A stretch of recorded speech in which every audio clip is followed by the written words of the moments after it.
For years, politicians and advocates have been warning that Israel risks becoming an apartheid state if it did this or didn't do that with regard to the rule over Palestinians. The reality, however, as you'll see in this video, is that apartheid is and has been a reality on the ground for many years. The International Criminal Court defines the crime of apartheid as inhumane acts committed in the context of an institutionalized regime of systemic oppression and domination by one racial group over any other racial group. For examples, just think of South Africa under apartheid or the Jim Crow South in the US. Now, let's take a closer look at Israeli apartheid. Number 1. Apartheid in the occupied Palestinian territories. The most extreme version of Israeli apartheid exists in the occupied Palestinian territories that have been under illegal and permanent Israeli military control for decades. In the West Bank, Palestinians are literally told by Israeli authorities that they cannot walk down the streets in their own cities because they are not Jewish.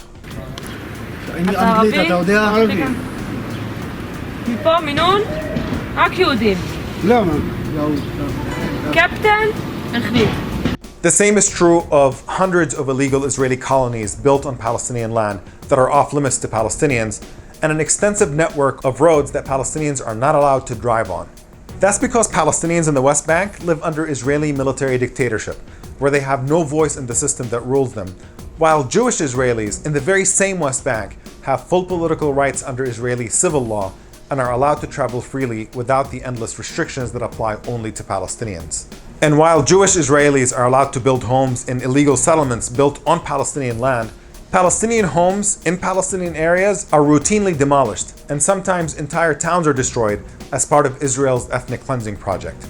There are even cases when Palestinians are actually thrown out of their homes so Jewish settlers can come and take them over. It's becoming a familiar scene in East Jerusalem. Jewish settlers taking over a Palestinian home and dumping the furniture in the garden.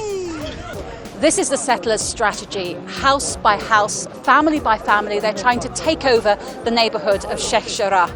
They're doing so with the full cooperation of the Israeli police and the Israeli courts. And it's a pattern that's repeating all over East Jerusalem. And 80% of water extracted from the occupied Palestinian West Bank is taken by Israel, while Palestinians are left with just 20% of their own water.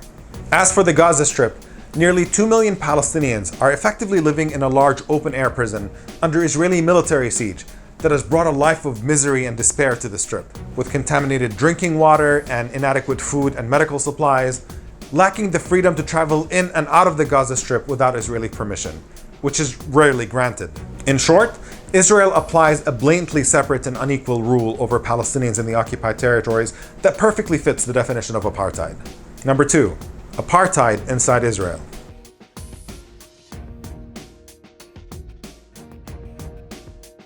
Unlike the millions of Palestinians who live in the occupied territories without rights, Palestinian citizens of Israel are second-class citizens with some rights. Yes, they are allowed to participate in Israeli elections and run for parliament, but there are dozens of laws on the books in Israel that discriminate against Palestinian citizens of the state. When Palestinian members of the Israeli Knesset tried to pass a bill to define Israel as a country of all of its citizens, the Israeli parliament rejected the bill and refused to even bring it up to the floor for debate. Israeli Prime Minister Benjamin Netanyahu insisted that Israel is a nation not of all of its citizens, but only of the Jewish people. Jewish towns frequently prevent Palestinian citizens of Israel from moving into their neighborhoods, with the support of the Israeli Supreme Court, which upheld the legality of housing admission committees that can reject applicants using the thinly veiled racist criteria of, quote, suitability with the social and cultural fabric of the town. And while there are no restrictions on Jewish spouses of Israelis living inside Israel, Palestinian citizens of Israel who marry Palestinians from the occupied territories are barred from living with their spouses. And just like in the occupied territories, there are cases where Palestinian towns inside Israel are destroyed with the explicit purpose of replacing them with Jewish towns. And while any Jewish person anywhere in the world can move to Israel and live there, based on an ancient biblical connection to the land dating thousands of years back, millions of indigenous Palestinians who were driven from their homes by Israeli ethnic cleansing just a few decades ago are denied their right to return to their homes. Still think there's no apartheid?